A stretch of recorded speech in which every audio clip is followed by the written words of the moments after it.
Hello, everyone, and welcome. It is Wednesday once again. You have the Knowledge Bowl-Eyed crew assembled all here on this monitor over here. And on this monitor over here, we have the Meteorite and MeteorWRONG submissions for the month of April.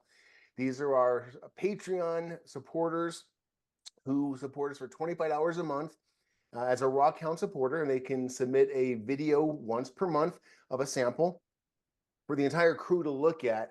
And Sue did a really good job, spent a lot of time putting this presentation together. So kudos to her, and kudos for her for working with the submitters of the videos to get good footage for us. It's really super hard. Later in the program, I'm going to talk about a new Patreon tier that's going to make it a lot easier. And you're going to see our first two examples of those tonight, where they actually send it in to me and I show it off for the crew. So you're going to see some real good show and tell today of the Rock ID variety. Right now, you guys should be looking at a teaser for Meteorite slide or Meteorite or MeteorWRONG number 1. And I have Pat to thank for keeping me on track today. He's my go-to assistant director today. So this is from Travis. And let me see, the audio is muted on his video, so we can talk over his video. But he found this in, I think we've done one for Travis before. He's a repeat offender. We have. This is his second. This is his second. Awesome. Yeah. And Sue, feel free to jump in here anytime you want on these, because you've been working really closely with our Rockhound supporters. And I think actually we have some of them online with us live today. So if you want to jump in and shut me up at any time, feel free to. Yeah, so Travis has actually submitted a MeteorWRONG in the past. Travis has this is his second submission as a Rockhounder in our Patreon world here. Now, he mentioned that this was a micrometeorite on his video. It's not. It looks like it weighs about a few grams, and that's what he estimated it at. We didn't get an exact weight. This one does not have any attraction to a magnet. And he did perform the streak test on the video, but this video is edited for time since we have 7 submissions tonight. But the rock did not produce any streaks. Yeah, we always ask them to show us or point out to us what they see. So Travis was mentioning some fusing crust and some weathering. And also, this is cool. We never had anyone point out the shape of it before. So we're looking for some information on the shape. We have a video and then 3 pictures. So here's the video for everyone. And shape came up a few times this time around. Yeah, oh, good. There's no audio on this, so we can feel free to talk. And then if you guys would like to raise your electronic hand, I can feature you.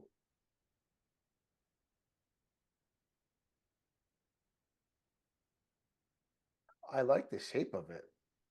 I'm glad that glad Travis pointed that out. A lot of mica. Yeah, is that the shiny bits we're talking about? Maybe Yeah, some sort of shiny silica that's not meteoritic. Yeah. Right. Okay.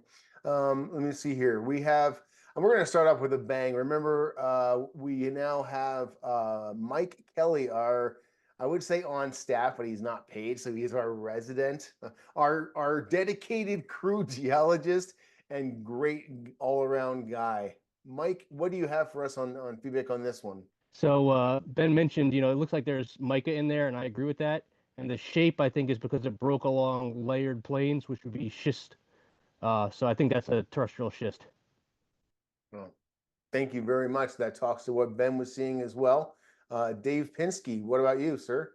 Yeah, the first thing I saw was the crystals, mica, and also it looks like it's been through water for a little bit. If it broke on crystal plains, it got smoothed over by tumbling through water. That's what I got. Awesome. Thank you very much. Allison, Prairie Girl Rocks, what do you have? Let's break it down to the basics. 3 types. stony, palisade, or iron. It doesn't look like any of those three to me, which would leave the lesser known territory for myself would be a chondrite, but it to me doesn't really look like an achondrite either. So that's just my 2 cents.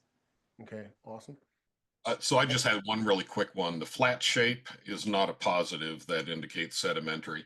The thin shape that we care about is the heat shield shape, and this does not show that. Thank you very much. I appreciate that. What I was seeing on it, and I'm trying to get a good, maybe the photos were the best, but what I saw on it, like everyone else pointed, okay, this is probably the best. Like everyone else pointed out the flakes of mica, what I see in here is a lot of these little hash lines.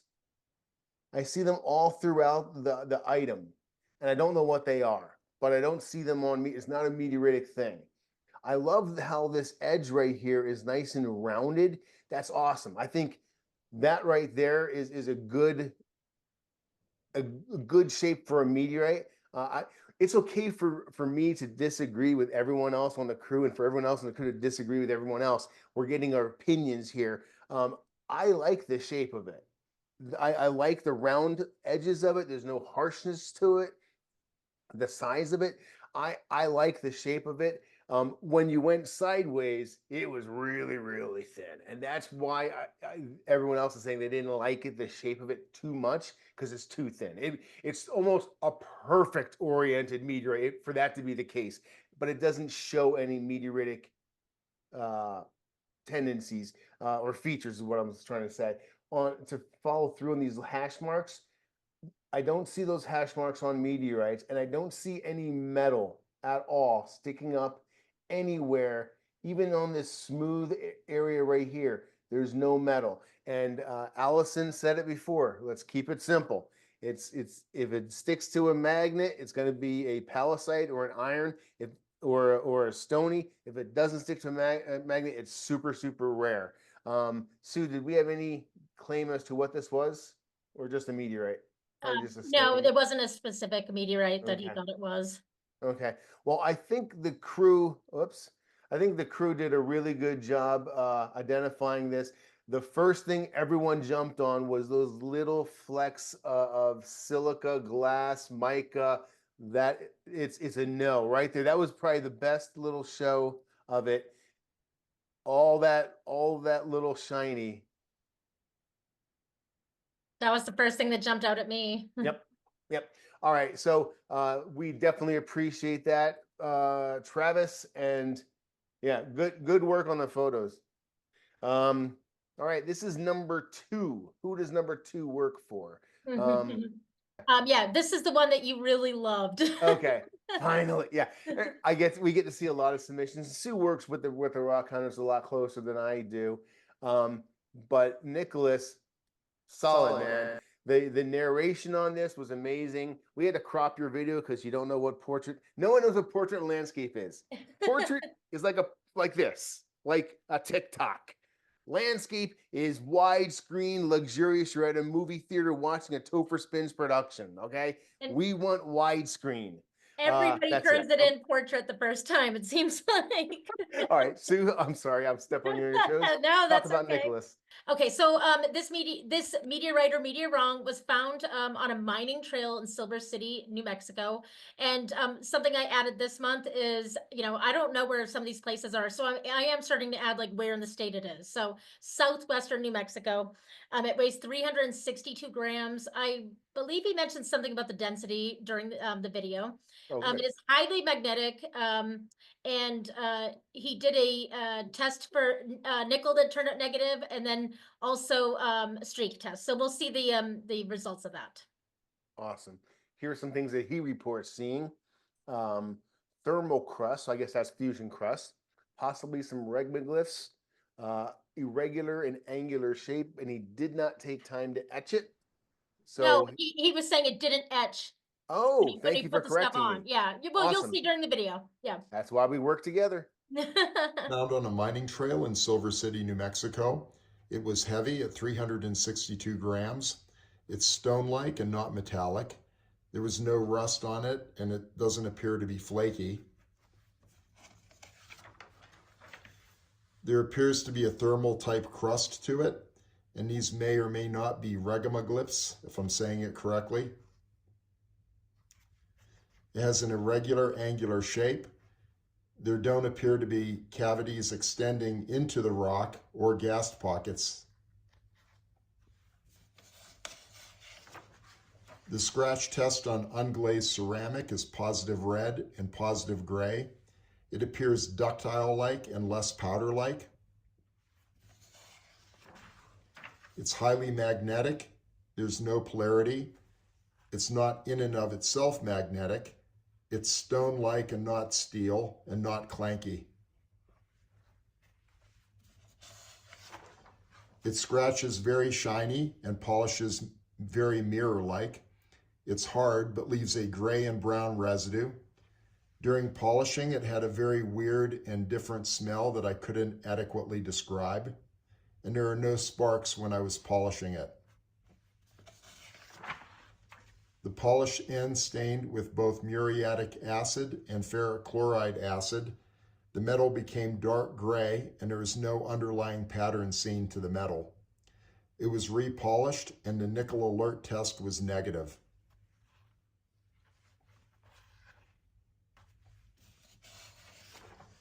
Please help. Is this slag, iron, pure metal, native, space rock? Much appreciated. Thank you very much. I love it. I love it. The lighting was awesome. The camera was on a cell phone stand, and he moved the rock super slowly. It's a 2-minute video. You have enough time to pause on each side for 15 seconds. It feels like forever when you're holding that piece, but just wait. It'll be in focus. We'll all get a good look at it. Bravo. Thank you very much. I when I saw that, I was like, yes, we're getting through to people. There were some few things on there that I would like to, I hope people are going to comment on. So please raise your hands. I have a few pictures on the next slide. So if you want to incorporate anything you see here into your answers, by all means. This is the etched part. And once everybody has a chance to give feedback, we can read Mike Kelly's message. His audio's lagging, so Awesome. Let me know Thank when you you're ready very for much. that. Art, man, start us off, bud. What do you see? Yes, looks like a lot of vesicles in there, and the specimen seems to be the same thickness throughout, which leads me to believe this was a part of manufacturing process somewhere down the line. So I would have to say I would lean on hematite. I mean, he did say the streak test produced reddish and grayish streaks, but it's not attracted to a magnet. But yeah, I wouldn't classify it as a meteorite. Okay, awesome. Thank you very much. Sue, did he say it did or did not attract to a magnet? Highly attracted to a magnet. He just said it wasn't magnetic itself. Gotcha. All right, someone that else was can it. explain that better, but yeah, it was Thank highly you. attracted to magnet. I was gonna say this looks very magnetic, like it would be susceptible Yeah. to a magnet. Allison, you got a thought? And I then do. Ben after that. I want to tell Nicholas that he did in fact say regmaglyphs correctly for starters. Found on a And I agree, this was a great presentation. And I think that it's probably a hematite. It's the neat thing about hematite or hematite, however you prefer to pronounce it, is that it comes in all kinds of different shapes and ends. There's botryoidal hematite, there's long, almost petrified wood shaped pieces of hematite, and there's ones that look very stony like this one. So to me, I mean, it could be some kind of byproduct, but to me, I'm leaning towards hematite, especially with the red streak Thank you and the very dark much. gray metally look. Okay. Thank you very much. I appreciate that. Ben, do you have a little thought for us? I'm right there with Allison. To me, it looks like hematite or magnetite. Okay. Thank you. I appreciate that. I wanted to point out one thing that I appreciated that he did, and I think I'm going to get this right. He didn't do the nickel test. We talked about nickel test in one of our recent episodes, so go back and watch that. You'll see it on the thumbnail itself. He didn't just do the nickel test anywhere on the item, out of the pocket, and do it. He cleaned it, polished it, etched it, cleaned it, and then did the nickel test on the interior, hopefully in a more clean environment than in the back of a pickup truck or in the middle of the field. You know what I mean? So that's what I got out of his nickel test, and that's why it showed negative, and we know now how precise and testy those tests are. Pat, what do you have to say? Yeah, so those nickel tests will test down to about 10 parts per million. The reason that meteorites attract a magnet often is because they contain iron. So those two things together, enough iron in it that it attracts a magnet well, but no nickel means not a meteorite. Thank you very much. Looking at this, I'm going to agree with him that it did not etch. He tried muriatic acid and ferric chloride. Definitely ferric chloride is the one that we would use above muriatic acid, but you use what you have, including coffee grounds, we've said in the past. This is not an etch. This is normal texture that I've seen before in many, many wrongs. I think I want to put a challenge out there. I would like to see, because again, remember, I'm not a terrestrial guy. I'm not a Rockounder. I don't claim to be anything I'm not. If you have a known piece of hematite, a known piece of magnetite, show it to us. Cut it, polish it. Let us, if you have a chance, etch it. That would be fantastic for my education and for others as well. Sue, please read us any comments you have for Mike. Of course, from Mike, our on-staff geologist. He says his thoughts are that it's hematite. And he said it would be interesting to hit it with an ohm meter. Yeah, so he kind of agreed with everybody else, but he jumped in. He said it right away as soon as he saw it.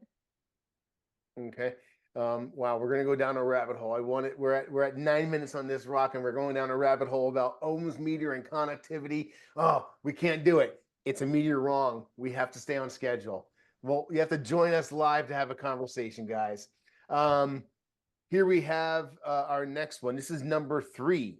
Sue, could you teach us a little bit more about this submission? There is no audio on the video, but Zufaza. Zufaza, yes, this is another first-time submission. And, I did have to edit this for time because, like you said, we have more submissions tonight than we've ever had. I did want to mention that he had some kind words in the beginning, and he said that our crew, I think he said badass or something. So thank you for your kind words, Zufaza. So he found this in Roy, Utah, which is in north central Utah, under a concrete pad. And he seems really open, like he's not like dead set on this being a meteorite. He said it could be concrete, but it was in with a bunch of pieces, but he said it looked way different than all the rest of them. So it's about 3.5 kilograms. And then the magnetism, it's slightly magnetic depending on where he holds it, more when he's holding it on the internal matrix. He did one of those meteorite ID test things that I think are like $30 on Amazon. I think it's just a nickel test. It didn't show any nickel. He talked about the results of his street test, but he didn't, he may have shown, he showed them, but he didn't perform it on camera. So on the next slide, you can see what he reported as meteoritic. Some of them I wasn't exactly sure what he was referring to, so I did put some clarification notes in there. I think this is the one that actually has some internal components to it. It actually shows something inside that it's very, yeah. So Let's get into it. The audio is muted, so if you see something and it strikes you right away, raise your hand and let's hear from you. Yeah, he cut this, and he also I guess he used a sand, something to sand two different parts down too. So we definitely get a look into the rock. It's very square and or rectangular. It looks like a brick to me.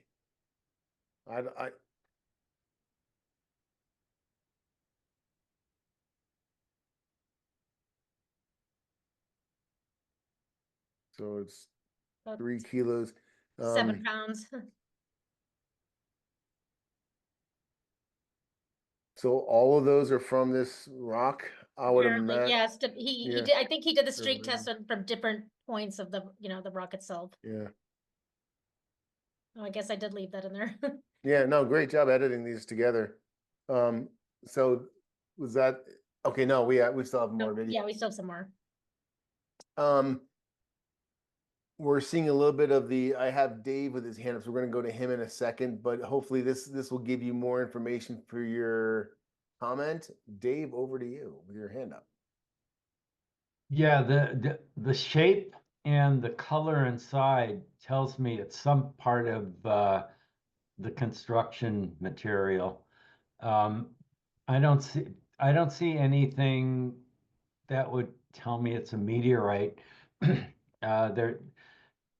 The color for one doesn't. Oh, and that black area is definitely not fusion crust.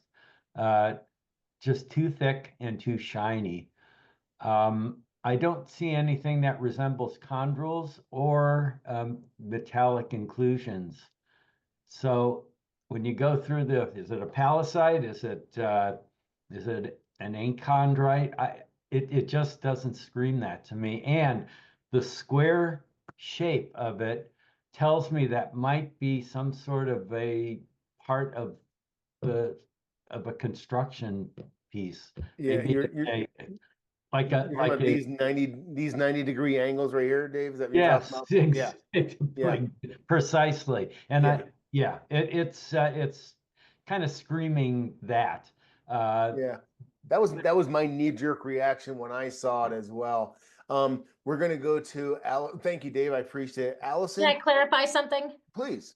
And we'll see it later on the photos, but that black spot was not what he did not point that out as fusion crust, I don't believe.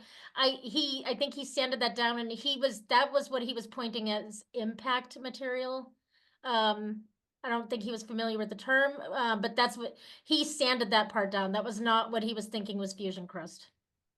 That may have been thought of as a shock vein, and that's not a shock vein in any sense. Yeah, here's a good close-up of it.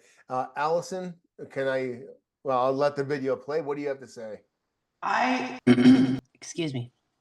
I had assumed that what he was seeing as a shock contraction cracks, shock veins, were in the cut surface, and to me they don't look like contraction cracks or shock veins. Also, I would assume looking into the cut surface is where we're seeing what our viewer is presuming are chondrules. And when we look at that cut surface, there are a couple of little round things in there.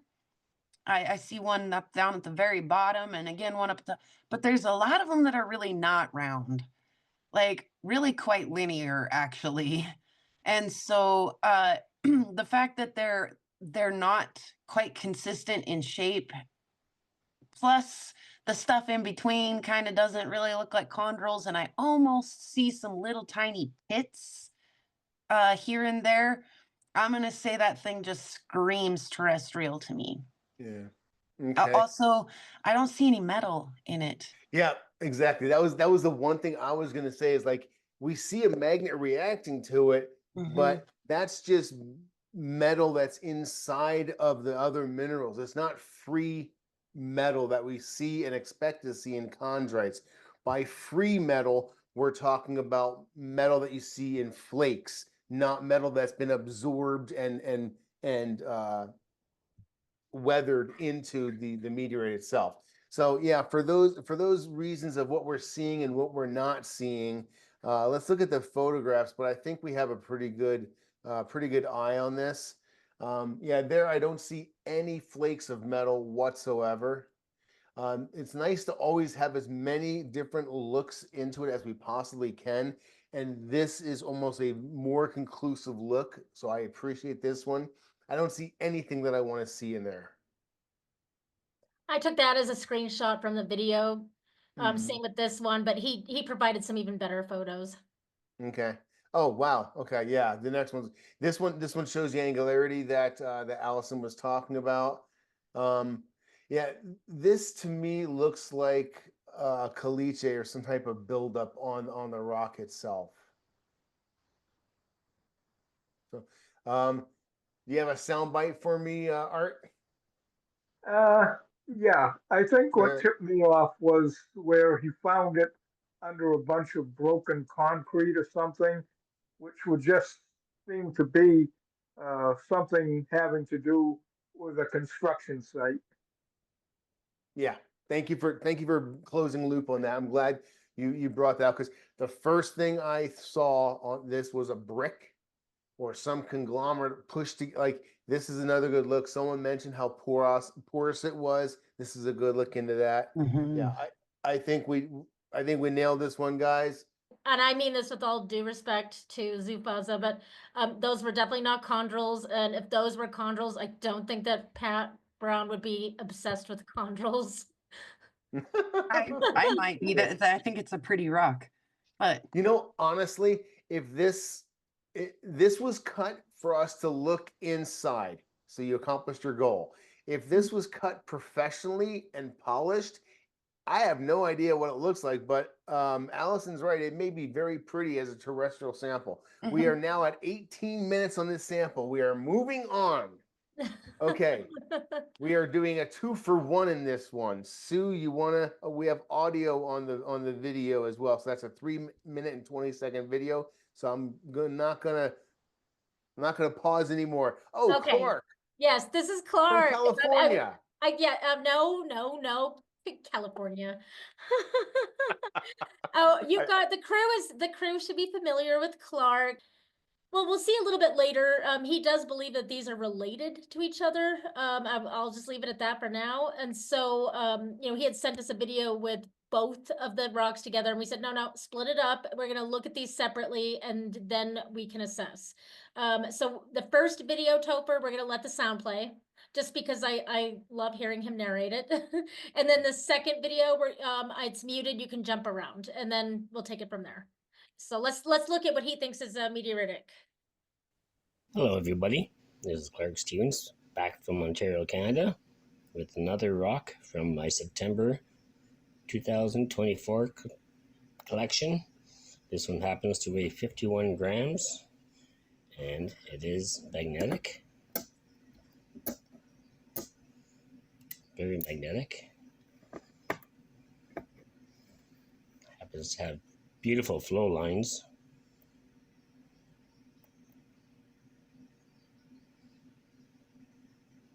Embedded material in areas.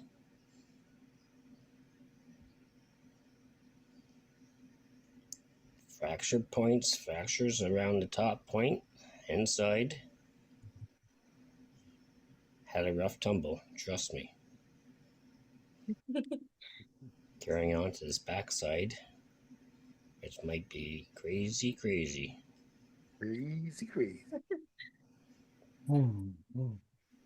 This thing is crazy. Still has sand all embedded in cracks and fractures. Has a film still sticking off the inside wall.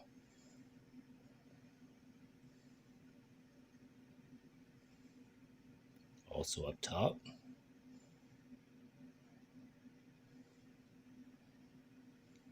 Different materials.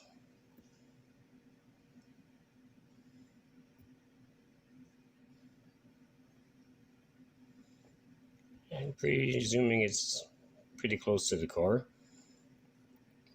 And also crazy impact fracture with multiple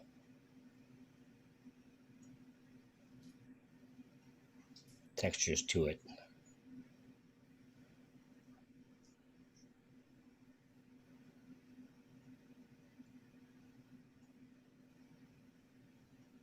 If someone wants to comment on the color that we're seeing You there might as well. explain why the black rocks I found all compressed so hard, which is good.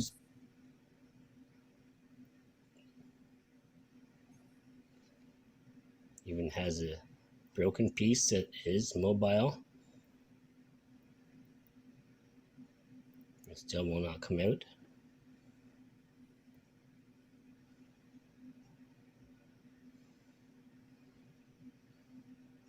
Very interesting.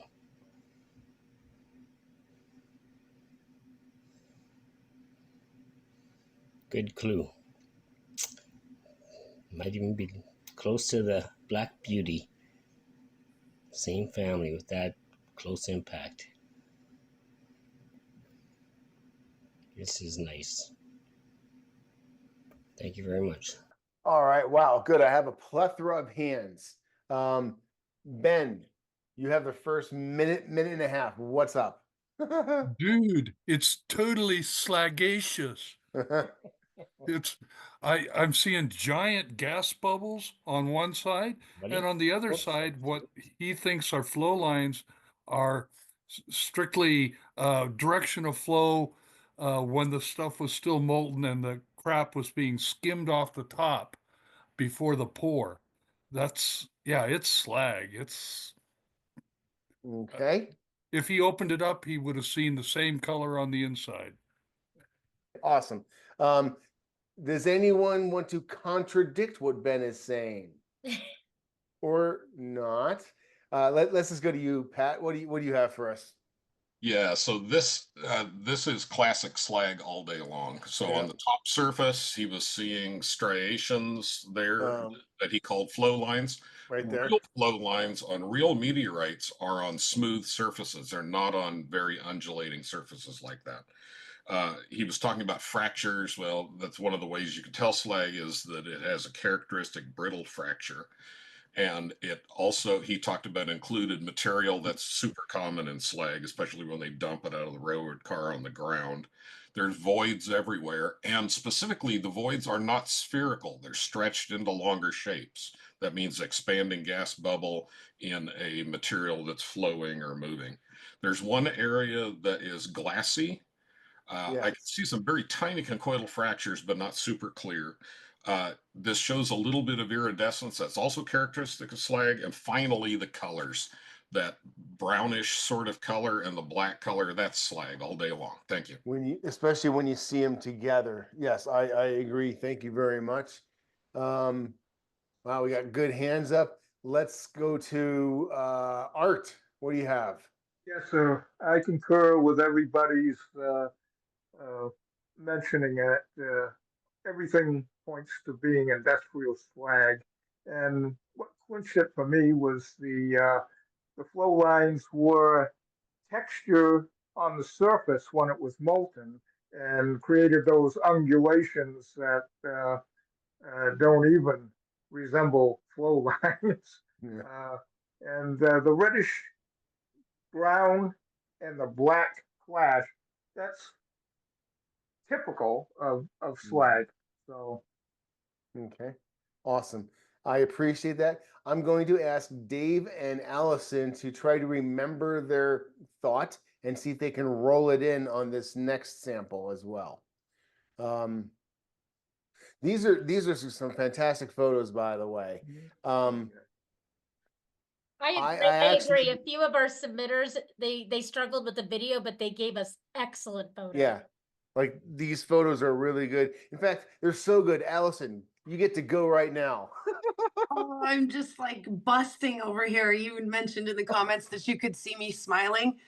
Clark, you're my man. Like, have you been in my rock collection? How'd you get my rocks, dude? Like, I swear that's like one of the very first MeteorWRONGs that I ever picked up. Like, that's the rock. Clark, how'd you get my rock? I swear. And Yep. so I've just been over here absolutely beaming because both of these rocks look exactly like one of the very first rocks that ever got me curious about, is this a meteorite? And I spent hours sticking my fingers in those little bubbles, wondering if they were regmaglyphs and all kinds of stuff. But ultimately, I've come to the determination that I don't care if they're slag or if they're possibly some kind of a hematite or what they are. You know, I thought I saw fusion crust. I thought I could see all kinds of features in here that, but yeah, oh my gosh, I'm just beaming because I swear that's identical twin to one of the very first MeteorWRONGs I ever picked up and spent way too much time looking at. Thank you, Nice. Clark, for that trip down memory lane for me. Thanks. I love the way you put a positive spin on everything. Sue, what do you have? I just have to say, I told Clark I wasn't putting him on. Like, there are several people in the crew that said, "Oh, I love this guy. Like, his narration is the best, and he always reminds me a little bit of Johnny Carson, the weird, wacky stuff. It's wild, weird stuff." And I just find myself smiling during his videos. I wish it was a meteorite, but yeah, it's obviously slag. And I don't want to put us out of business with the educational stuff we'll talk about later, but I think he's going to appreciate some of our industrial slag resources. Yeah, Our number one job is to educate. So exactly. cover. Yeah, so we're actually a lot of the submissions we've had, we've been on the fence about. Where there a lot of them we were just straight out like that's slag. So we're actually going to have a slag show. It's going to probably be highly censored because you can't say slag. No, but we want to learn what this is, see some examples of real slag, look at education where you can see pictures online from a trustworthy source and really get a better opinion. I do want to say that when you look at your sample, this surface right here, that is super glassy. If that's the I'm trying to figure out the orientation, but I think this is the little part that was super glossy, super glassy. And yes, I agree with everyone about their opinions on this being slag. And actually a great example of slag. I will say, if you're not familiar with slag, like if I saw that a few years ago, it has a very alien look to it. It's very strange looking. Yeah. But now I can recognize it easily. Earlier someone said they didn't recognize the smell of it when they were working with it. That's because it could have been hematite or slag. Slag, we mentioned before, has some pretty nasty byproducts, waste. So it's going to have some nasty chemicals, nasty stuff in there. And if you're grinding it down, you're going to want to use a mask. Sue, specimen number 2. Feel free to skip around on this video, but you will definitely want to show the 9 photos. Okay, so is this a meteorite? Raise your hand and give me your thoughts. Yeah, no one can see you waving your head, so sorry.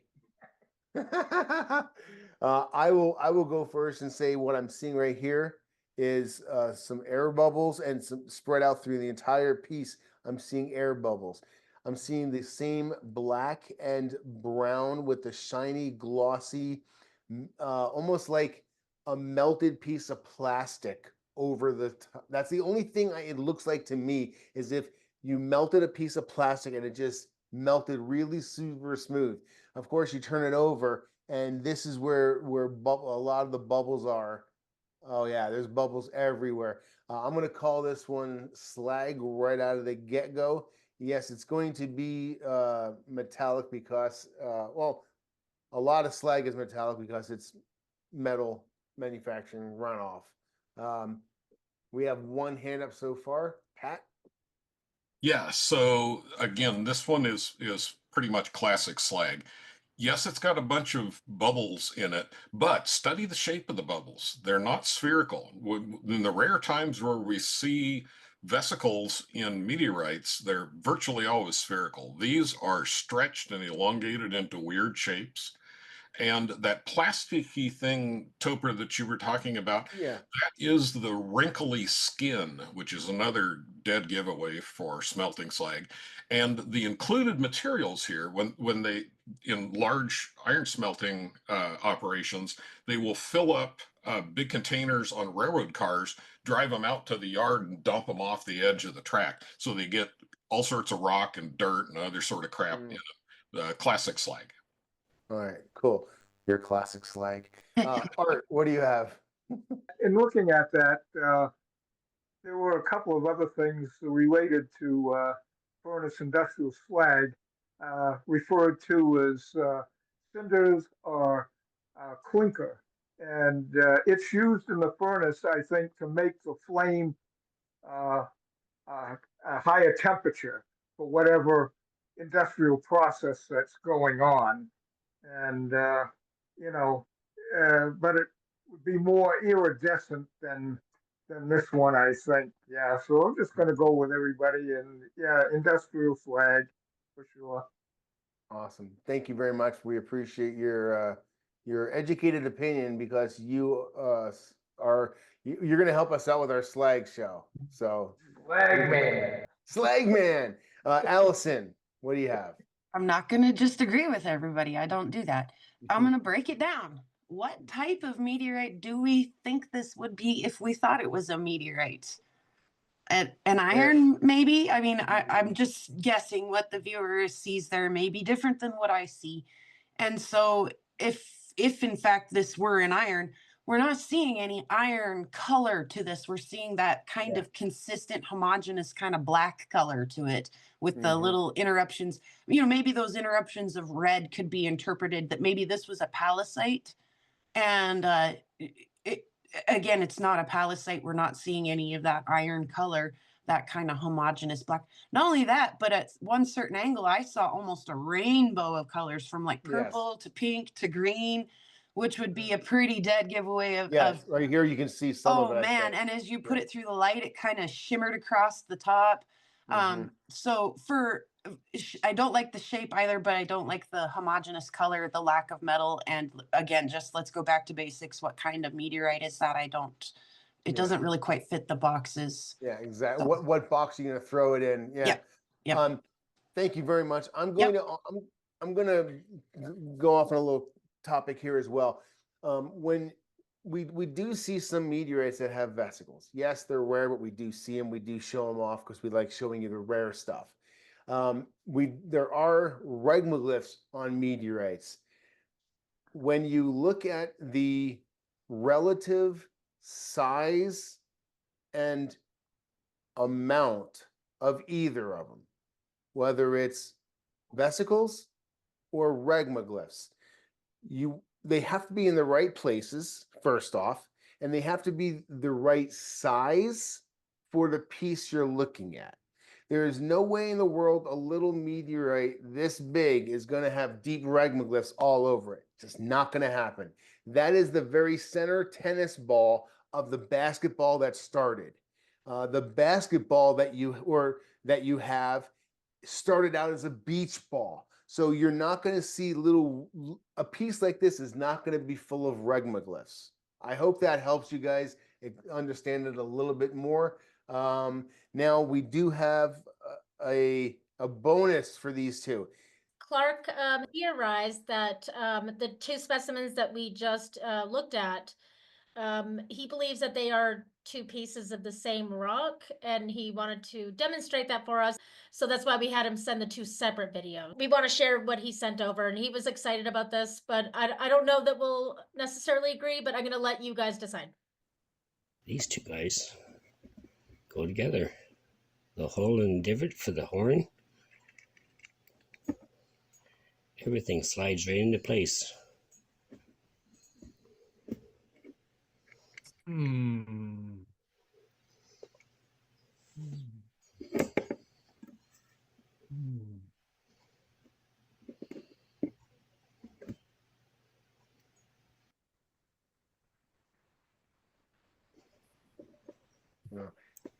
I just think that is crazy. And explain the texture and everything else of the other rock. And explain all the minerals and sand particles. And the other film on the opposite wall. It even has some on top of this one yet. That is my find. I'd just like to know what you people think. I think Pat has some really you. good feedback earlier about how slag is slag is distributed. It's just poured out, and other rocks and pebbles and stuff will get meshed in, conglomerated inside, cooled down, and now be fused. And that's what you're seeing. We might have one photo as well. Oh, you're also seeing material that was probably from, I mean, if it was poured out from the same manufacturing facility, it could be sister slag. But when I even look at it, like, I wouldn't even look at it and say that it's paired material myself. So I don't think it looks similar as it looks like slag, but it doesn't look like identical slag to that piece. And we do have a episode of slag education coming up in the future. So not all slag is equal, and just because we say it's slag and slag, it doesn't mean they need to fit together. These were poured out and cooled, and the odds of you getting two pieces that were with each other that fell apart, it's just not likely. So we are going on to number 6 right now.